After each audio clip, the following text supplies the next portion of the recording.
Hello दोस्तों, AK TET गुरु learning classes में आपका स्वागत है। मैं आज आपके लिए लेके आऊँ GK GS की एक महत्वपूर्ण क्लास को। आइए शुरू करते हैं पहले क्वेश्चन के साथ। चंद्रगुप्त द्वितीय के दरबार में कौन से प्रसिद्ध कवि थे? कालिदास, तुलसीदास, कबीरदास, कौटिल्य। तो चंद्रगुप्त द्वितीय की बात करें तो इनके प्रसिद्ध कवि थे वो थे कालिदास। हर्षचरित किसने लिखी थी? बाणभट्ट, हरिशरण, कालिदास, आर्यभट्ट। तो हर्षचरित की बात करें, हर्षचरित जो पूरी पुस्तक है वो लिखी थी बाणभट्ट ने। ये पहला आंसर बिल्कुल सही है। चलिए, समुद्रगुप्त का दरबारी कवि कौन था? बाणभट्ट, चाणक्य, हरिशरण, इनमें से कोई नहीं। तो समुद्रगुप्त का दरबारी कवि की अगर बात करें तो वो थे हरिशरण। बिल्कुल सही आंसर है थर्ड वाला। चलिए अगला देखते हैं। विक्रमादित्य की उपाधि किसने धारण की? चंद्रगुप्त, चंद्रगुप्त द्वितीय, समुद्रगुप्त, हरिशरण। तो इसकी जो बात करें वो थे चंद्रगुप्त द्वितीय, जिन्होंने विक्रमादित्य की उपाधि धारण की थी, हासिल की थी। वो इन्हें कहते थे चंद्रगुप्त विक्रमादित्य। चलिए अगला क्वेश्चन है, दक्षिणापथ के कितने शासकों ने समुद्रगुप्त के सामने समर्पण किया था? दक्षिणापथ के कितने शासकों ने समुद्रगुप्त के सामने समर्पण किया था? 9, 20, 12, 25। तो इसका सही आंसर है 12। चलिए अगला क्वेश्चन देखते हैं। हर्षवर्धन के बारे में निम्नलिखित कथनों पर विचार करें। उनका दरबारी कवि बाणभट्ट था। यह बिल्कुल सही आंसर है। बाणभट्ट ने बुद्धिचरित को प्राकृत भाषा में लिखा है। यह गलत है क्योंकि संस्कृत में लिखा है इन्होंने इसे, संस्कृत। तो सेकंड वाला गलत और फर्स्ट वाला सही। नीचे दिए गए कोड में सही कथन चुने। केवल एक, केवल दो, तो दो वाला गलत है। दोनों, एक और दो, ये भी गलत होगा। उपयुक्त में से कोई नहीं। तो फर्स्ट वाला आंसर बिल्कुल सही है। चलिए अगला क्वेश्चन देखते हैं। प्राचीन भारत में सार्थवाह का अर्थ था शहर के मुख्य बैंकर या व्यापारी, व्यापारी समूह का नेता, मुख्य शिल्पकार। उपयुक्त में से कोई नहीं। तो सार्थवाह कहते हैं व्यापारी समूह का नेता, यानी जो व्यापारी समूह का अध्यक्ष बनाया जाता था उसे कहा थे सार्थवाह। तो सेकंड वाला आंसर बिल्कुल सही है। अगला क्वेश्चन है, शिल्पाधिकारम की रचना किसने की थी? कालिदास, बाणभट्ट, हरिशरण, इलांगो, अडिगल। तो इसकी जो रचना की थी, यानी किसकी? शिल्पाधिकारम की रचना की थी इलांगो, अडिगल ने। तो इसका फोर्थ वाला आंसर बिल्कुल सही है। चलिए अगला क्वेश्चन देखते हैं। प्रदक्षिणा के पथ के चारों ओर लगी रेलिंग को क्या कहते हैं, क्या कहलाती है? प्रदक्षिणा पथ के चारों ओर लगी रेलिंग क्या कहलाती है? वेदिका, प्रदक्षिणा, रेलिंग, गर्भगृह। तो प्रदक्षिणा के जो चारों ओर रेलिंग लगी होती है उसे कहते हैं वेदिका। फर्स्ट वाला आंसर बिल्कुल सही है। कुतुब मीनार कहाँ स्थित है? आगरा, कुरुक्षेत्र, दिल्ली, वाराणसी। तो कुतुब मीनार की बात करें वो है दिल्ली में स्थित। मेघदूत की रचना किसने की थी? हरिशरण, इलांगो, कालिदास, बाणभट्ट। तो मेघदूत की रचना की थी कालिदास ने। वेदों को पढ़ने की अनुमति किसे नहीं थी? स्त्रियों को, शूद्रों को, क्षत्रियों को, एक और दो, दोनों को। तो वेदों की उत्तर वैदिक जो काल था उसमें स्त्रियों और शूद्रों को वेद पढ़ने की अनुमति नहीं थी, उन्हें निम्न स्तर का माना जाता था। तो ये दोनों, यानी फोर्थ वाला आंसर बिल्कुल सही है। प्रसिद्ध तमिल का महाकाव्य मणिमेखलई किसके द्वारा रचित था? इलांगो, कुछ बौद्ध भिक्षुओं द्वारा, सतनार द्वारा। उपयुक्त में से कोई नहीं। तो इसका सही आंसर है सतनार। तमिल महाकाव्य मणिमेखलई किसने लिखा था? सतनार ने। चलिए अगला क्वेश्चन देखते हैं। आयुर्वेद स्वास्थ्य विज्ञान की एक प्रसिद्ध प्रणाली है जिसका विकास प्राचीन भारत में हुआ था। निम्नलिखित कथनों पर विचार करें। चरक और सुश्रुत आयुर्वेद के प्रसिद्ध चिकित्सक थे। बिल्कुल सही है। सुश्रुत ने सर्जिकल विधियों का विस्तृत वर्णन किया था। यह भी सही है। नीचे दिए गए कोड में से सही विकल्प चयन करें। केवल एक, एक भी सही है। केवल दो, दो भी सही है। एक और दो, दोनों। उपयुक्त में से कोई नहीं। तो यह थर्ड वाला आंसर बिल्कुल सही है क्योंकि दोनों सही। खलीफाओं के प्रभुत्व को स्वीकार करने वाला कौन सा मुस्लिम समुदाय था? सुन्नी और शिया दोनों, इनमें से कोई नहीं। तो खलीफाओं के प्रभुत्व को स्वीकार करने वाला था वो था सुन्नी समुदाय। चलिए अगला क्वेश्चन देखते हैं। शिकस्त लिपि कैसे लिखी जाती थी? दाएं से बाएं, बाएं से दाएं, एक और दोनों, इनमें से कोई नहीं। तो शिकस्त लिपि की बात करें तो ये दाएं से बाएं की ओर लिखी जाती थी, यानी उर्दू की तरह। अगला है, भारतीय उपमहाद्वीप का मानचित्र कब बनाया गया? सन 1153, सन 1154, सन 1151, सन 1156। तो भारतीय उपमहाद्वीप का मानचित्र 1154 में बनाया गया, यानी सेकंड वाला आंसर बिल्कुल सही है। मध्यकाल में रहट का प्रयोग किस कार्य के लिए किया जाता था? मिट्टी का सामान बनाने के लिए, सूत की कताई के लिए, बारूद वाले हथियार बनाने के लिए, सिंचाई के लिए। जो किसान के बेटे हैं जिन्होंने खेती की हुई है वो सब लोग जानते हैं कि जो पानी लगाने वाला कुआं होता था और जिसमें बैल द्वारा चलाया जाता था उसे रहट कहते थे। तो ये फोर्थ वाला आंसर बिल्कुल सही है। अगला है, सोमनाथ मंदिर को कौन लूटा था? महमूद गजनवी, सिकंदर, इब्राहिम लोदी, मोहम्मद तुगलक।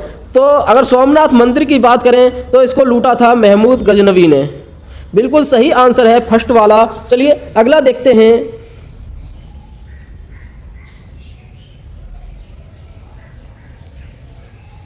राज तरंगड़ी किसके द्वारा लिखी गई है? कलहड़, चंद्रवरदाई, पृथ्वीराज रासो, अमीर खुसरो।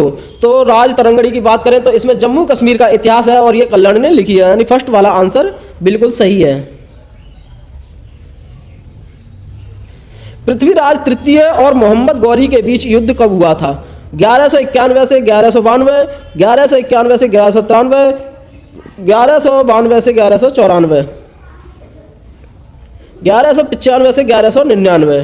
तो इसकी अगर बात करें तो ये हुआ था 1191 से 1192, यानी फर्स्ट वाला आंसर बिल्कुल सही है।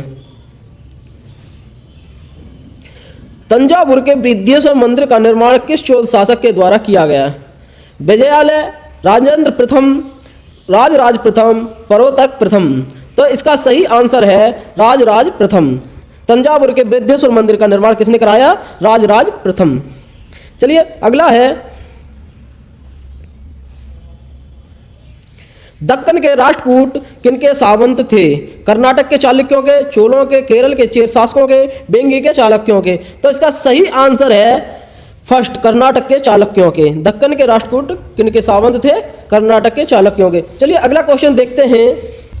राष्ट्रकूट शासक दंती दुर्ग के बारे में निम्नलिखित कथनों पर विचार करें।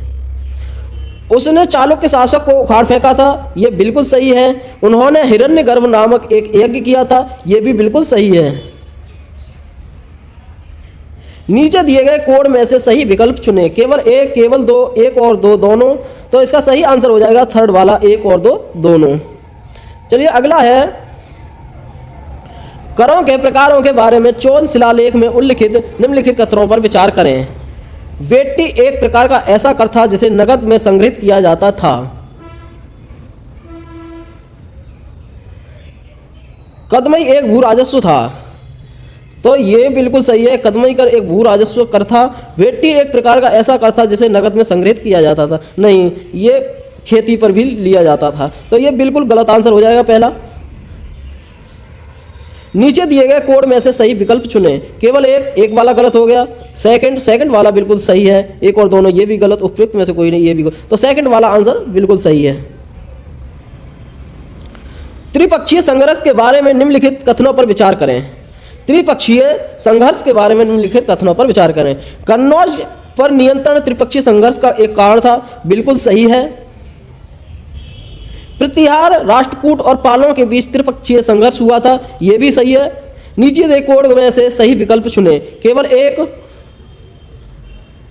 केवल दो, एक और दो, दोनों। ये तीसरा बिल्कुल सही आंसर है। चौथा वाला भी गलत, पहला भी गलत, सेकंड भी गलत। तो थर्ड वाला आंसर बिल्कुल सही है। चलिए अगला देखते हैं। उत्तर मेरूर शिलालेख किसके बारे में जानकारी प्रदान करता है? चोल काल में जिस तरीके से सभा का आयोजन किया जाता था, इसमें उसका विस्तृत भ्रमण था। यह बिल्कुल सही है, पहले वाला आंसर। अगला देखते हैं।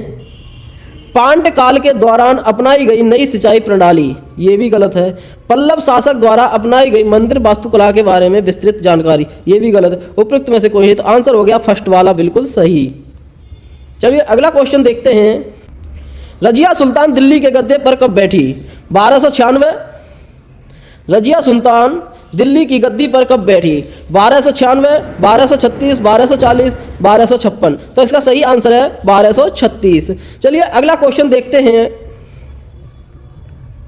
सांकेतिक मुद्रा चलाने वाला सुल्तान कौन था? मोहम्मद गौरी, मोहम्मद बिन तुगलक, बलबन, अलाउद्दीन खिलजी। तो सांकेतिक मुद्रा जिसने चलाई थी वो था मोहम्मद बिन तुगलक, यानी सेकंड वाला आंसर बिल्कुल सही है। अगला क्वेश्चन देखते हैं।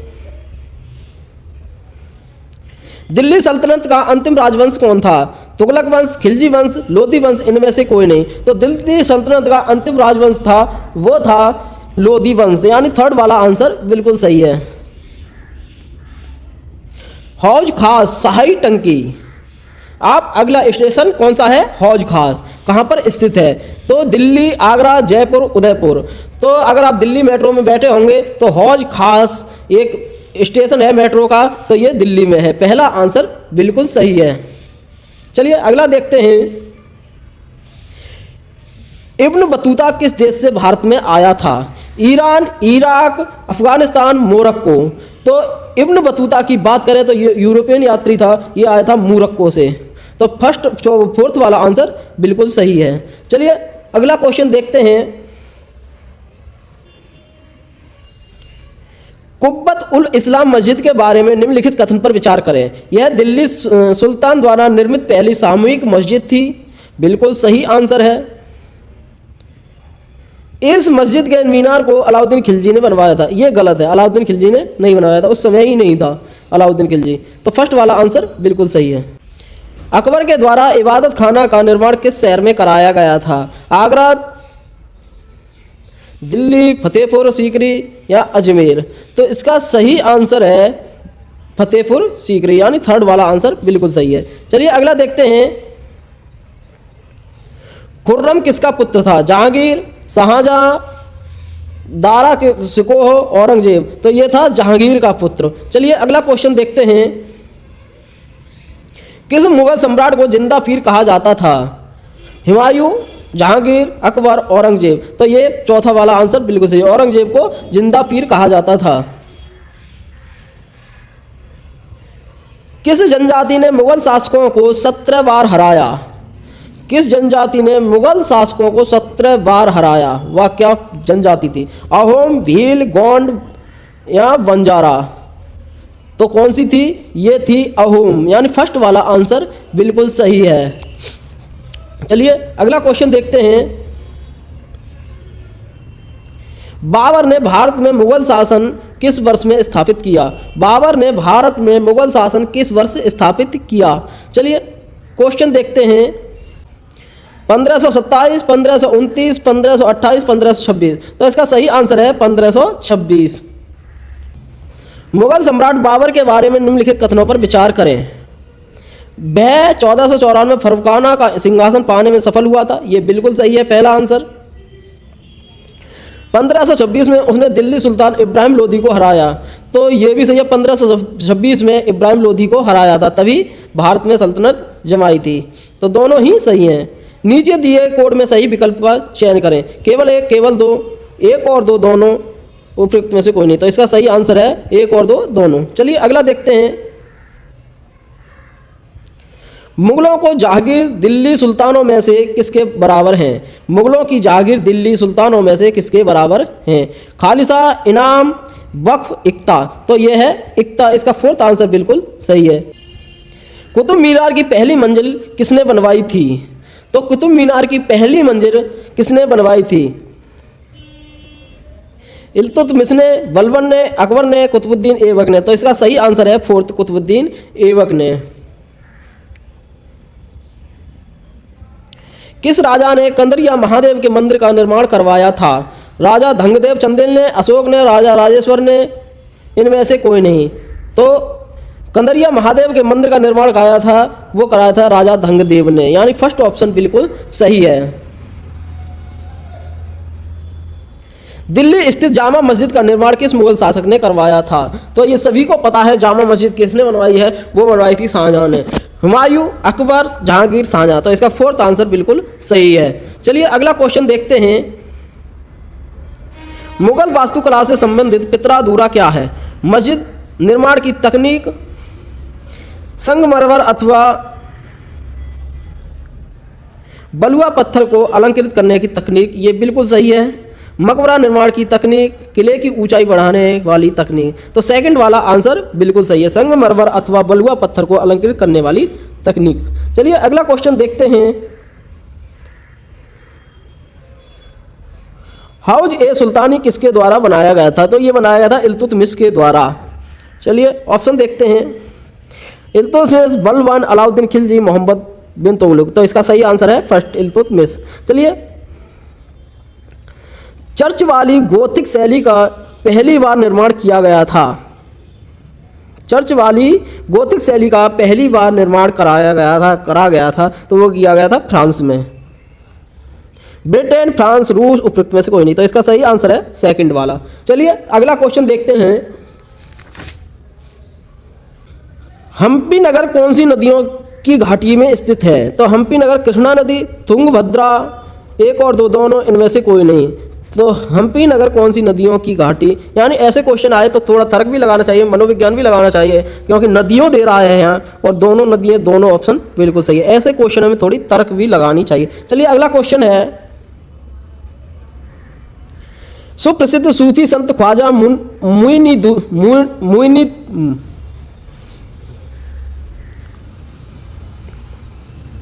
सुप्रसिद्ध सूफी संत ख्वाजा मुइनुद्दीन चिश्ती की दरगाह कहाँ पर स्थित है? अजमेर, राजस्थान, जयपुर, दिल्ली। तो ये दरगाह है अजमेर में, फर्स्ट वाला आंसर बिल्कुल सही है।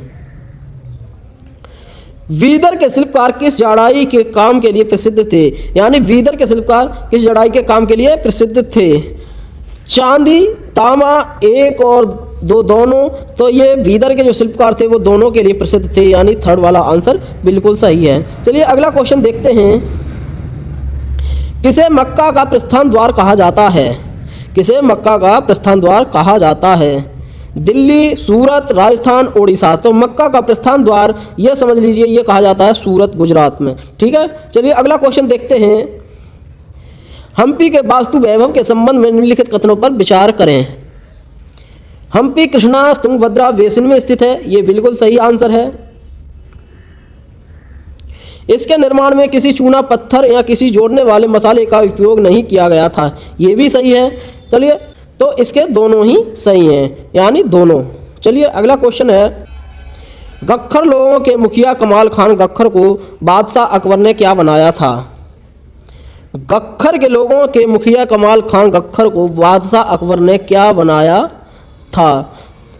मनसबदार, मुख्यमंत्री, सेनापति, राजस्व मंत्री। तो इसका सही आंसर है फर्स्ट, मनसबदार।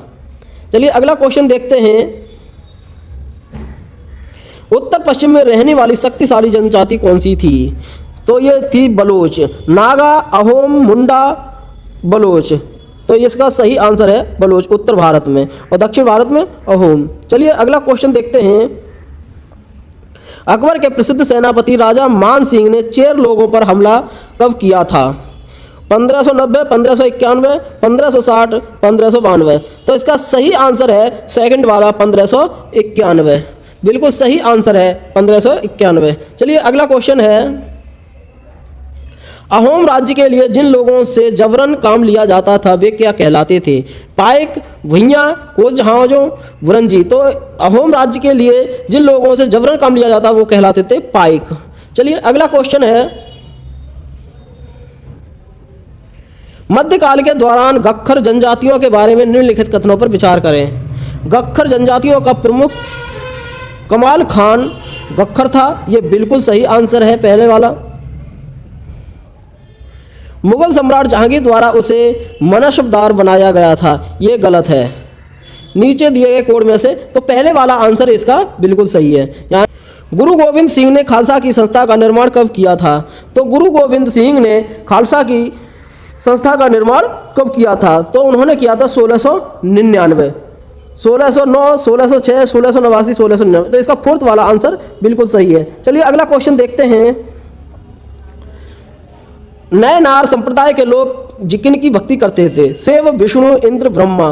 तो नए नार संप्रदाय के लोग सदैव शिव की भक्ति में लीन रहते थे। तो फर्स्ट वाला आंसर बिल्कुल सही है। 1606 ईस्वी में किस गुरु को मृत्युदंड दिया गया था? गुरु तेग बहादुर, गुरु अर्जुन देव, गुरु नानक, गुरु गोविंद सिंह। तो 1606 में दिया गया था गुरु अर्जुन देव को सजा, फांसी की मृत्युदंड दिया गया था। गुरु गोविंद को उसके बहुत दिन बाद दिया गया था। चलिए अगला क्वेश्चन देखते हैं। संग्राम शाह की उपाधि किसने धारण की थी? गोंड राजा अमनदास, रमनदास, मान सिंह, इन दोनों में से कोई नहीं। तो इसका सही आंसर है पहला, गोंड राजा अमनदास। इसका बिल्कुल सही आंसर है। मार्टिन लूथर ने बाइबल का अनुवाद किस भाषा में किया था? Latin, French, German, Spanish. तो इसका सही आंसर है थर्ड वाला, यानी जर्मन में किया था मार्टिन लूथर ने बाइबल का अनुवाद। चलिए अगला क्वेश्चन देखते हैं।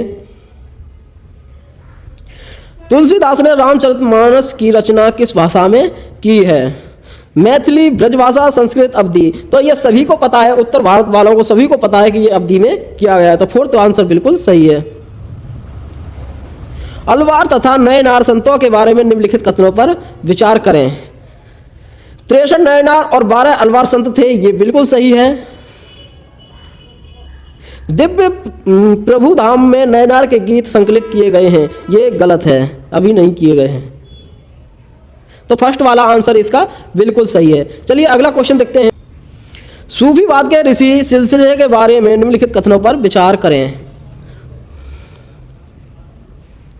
यह 15वीं और 16वीं शताब्दी के दौरान कश्मीर में फला फूला, ये पहला आंसर बिल्कुल सही है। यह सिलसिला शेख नूरुद्दीन बाली द्वारा स्थापित किया गया था, ये भी सही है। तो ये दोनों ही सही है, केवल एक, केवल दो, केवल दोनों। तो थर्ड वाला आंसर बिल्कुल सही है। चलिए अगला देखते हैं। दो चाला और चौचाला स्थापत्य शैली का संबंध किस क्षेत्र से है? दो चाला और चौचाला स्थापत्य शैली का संबंध किस क्षेत्र से है? बिहार, दिल्ली, राजस्थान, बंगाल। तो इस शैली का जो संबंध है वो है बंगाल से। दीदी भी कहती हैं औजाला मौजाला। तो आइए अगला देखते हैं। मणिप्रवालम क्या है? नृत्य शैली, निर्माण कार्य शैली, चित्रकला शैली, लेखन शैली। तो इसका सही आंसर है लेखन शैली। मणिप्रवालम है लेखन शैली, यानी फोर्थ वाला आंसर बिल्कुल सही है। राजस्थान के संदर्भ में चारण भाट कौन लोग हैं? व्यापारी, शिल्पकार, कहानी काव्य गीत गाने वाले लोग, योद्ध। तो ये जो है वो है कहानी काव्य गीत गाने वाले लोग, यानी थर्ड वाला आंसर बिल्कुल सही है। इन्हें भाटी कहते हैं उस क्षेत्र में। चित्रकला की वसोहली शैली का विकास किस जगह पर हुआ? राजस्थान, गुजरात, बिहार, हिमाचल। तो इसका सही आंसर है हिमाचल। चलिए अगला देखते हैं। मंगल काव्य के क्षेत्र से संबंधित साहित्यिक कृति है? बिहार, बंगाल, तमिलनाडु, असम। बिहार, बंगाल, तमिलनाडु, असम। तो इसका सही आंसर है बंगाल। चलिए अगला क्वेश्चन देखते हैं। 14वीं शताब्दी के ग्रंथ लीला तिलकम के बारे में निम्नलिखित कथनों पर विचार करें। यह मलयालम में लिखी गई ऐसी पहली साहित्यिक पुस्तक है जो व्याकरण और काव्य से संबंधित है, बिल्कुल सही है। इस पुस्तक की रचना मलयालम भाषा में की गई है, नहीं, ये संस्कृत में की गई। तो इसका फर्स्ट वाला आंसर बिल्कुल सही है, यानी केवल एक सही हो।